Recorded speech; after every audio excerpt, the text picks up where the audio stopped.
Good morning, everyone. It is Thursday, April 11th. It's 9 o'clock, which means it is time once again for the Mindful Moment. I am Dr. Jonathan Zenz. I am the senior minister here at Unity of Tucson. And Unity of Tucson is an inclusive and loving spiritual center right in the heart of Tucson, Arizona. And I'm delighted to share this time with you, this opportunity to engage in some shared spiritual practice. And I do this every weekday because what I have found is that a consistency in my spiritual practice has enhanced the quality of my life. And so I choose to share that with you. Whether you're watching live or on the replay, I would love for you to post a comment and let me know that you are here. It is always a delight to see those comments come through. And I do want to offer my reminder to you, which is to say this: you are love, you are light, you are life. You are magnificent. And I am so grateful that you shine your light and share your magnificence. Thank you for doing that. So today, what I wanted to talk about, I'm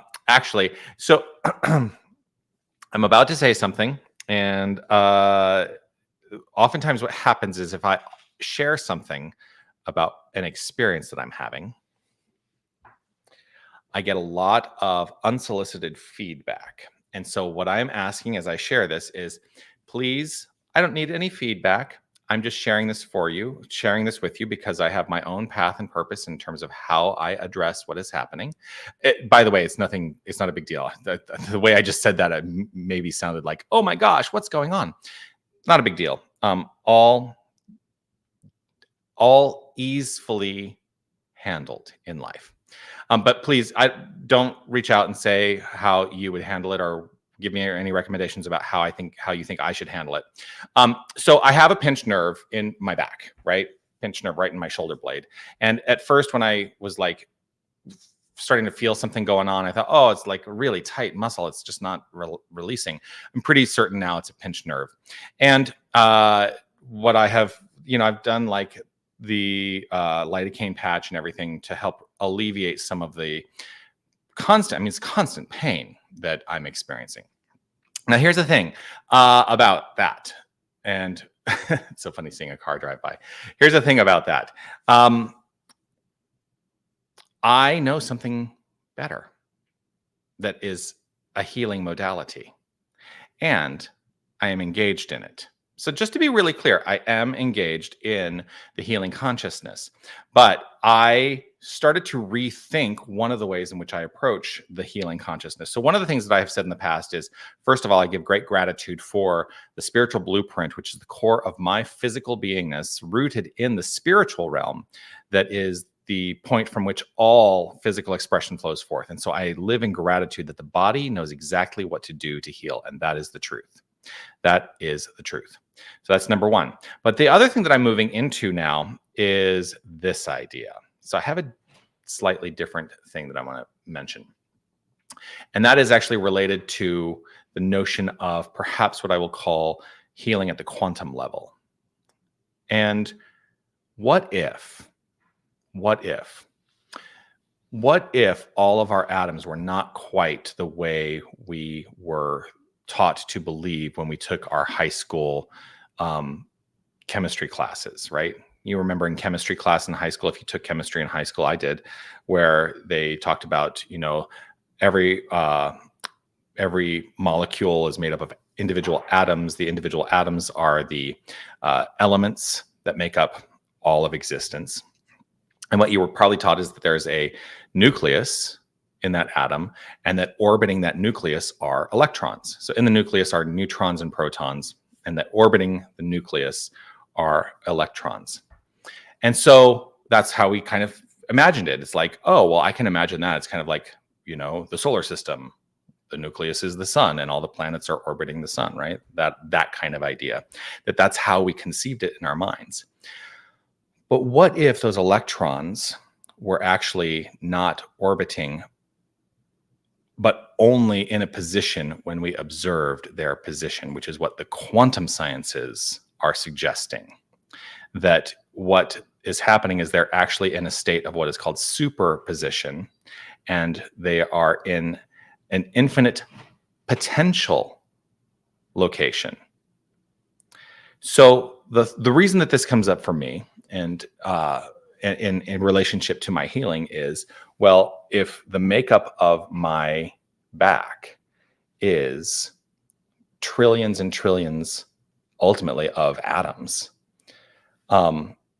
what is it about the position of those electrons that I am putting into practice in my own mind to maintain the painful experience?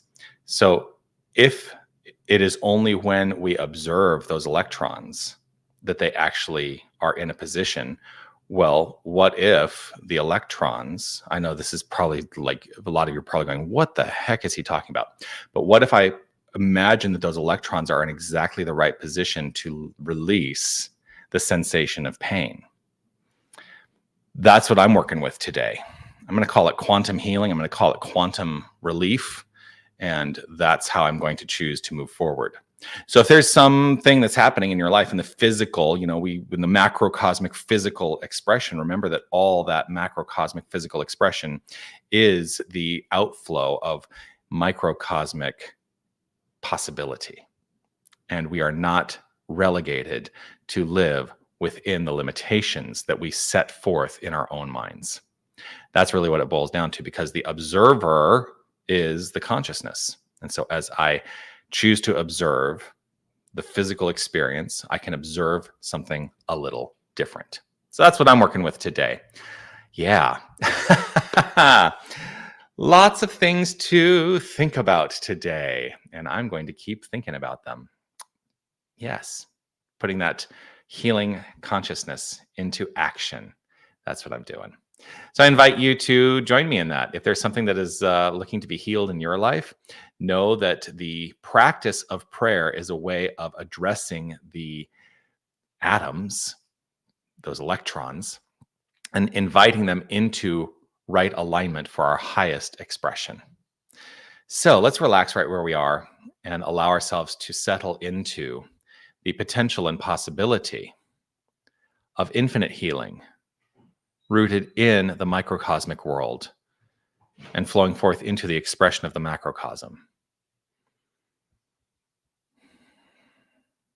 I settle my mind in this moment to an easeful framing.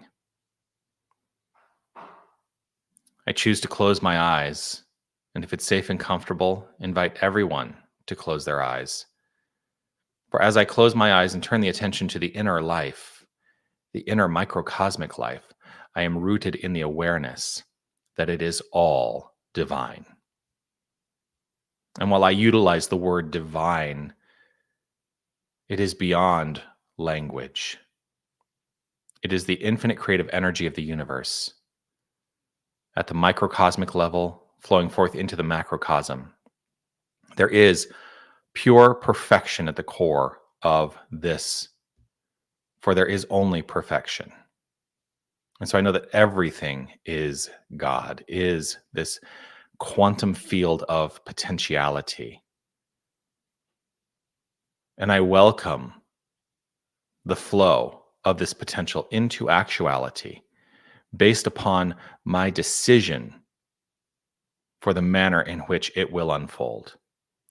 And I know that I am rooted in the authority. I have the divine, natural authority to put this into practice, because there is no aspect of me, there is no atom that makes up the wholeness of me that is not wholly divine, that is not perfect expression of God.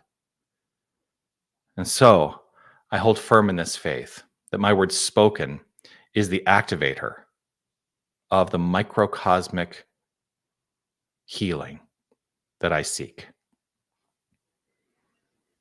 I know that as I relax into this moment, that I'm rooted in the understanding that there is a quantum blueprint, a spiritual blueprint, a perfect blueprint from which my entire physical beingness flows forth.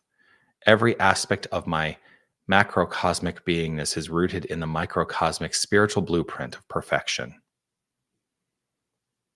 And as I accept this, I know that all aligns itself rooted in this blueprint, which has never been ill affected by anything in the world of form. that in the spiritual understanding, there is only perfection unfolding, no matter what. No matter what. There is always the magnificence that is me flowing forth into expression. And this is true for each and every one of us. I hold firm in this state of faith that there is only perfection flowing forth. Everything happens for a good reason.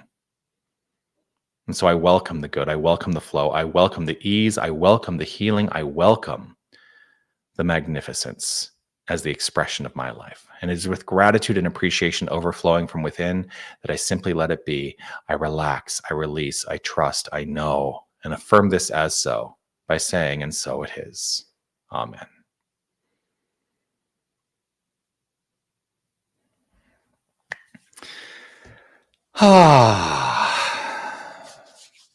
I feel so much better. I trust you do as well. Thank you for joining me for this glorious, glorious mindful moment. Looking forward to seeing you again. I will be back tomorrow at 9 a.m. for the mindful moment on a glorious Friday morning. Hey, if you're in Tucson, put your shorts on. It's going to be warm today. I think we're getting over 90 degrees Fahrenheit for the first time this season. So yeah, enjoy the warmth, enjoy the day, and I look forward to seeing you tomorrow. I do, of course, want to, here, I'm going to put this up. Remind you that we do have our Shine concert happening a week from tomorrow. Would love to see you there if you are in nearby Tucson.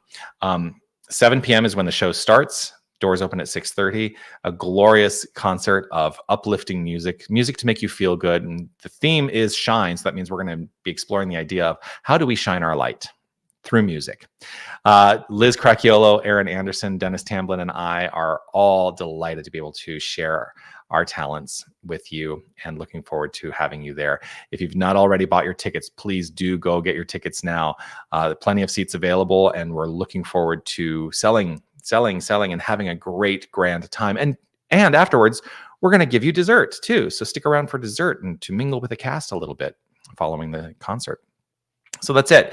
Looking forward to seeing you. I bless you all. Looking forward to, how this life continues to unfold and what a magnificent life it is. Make it magnificent.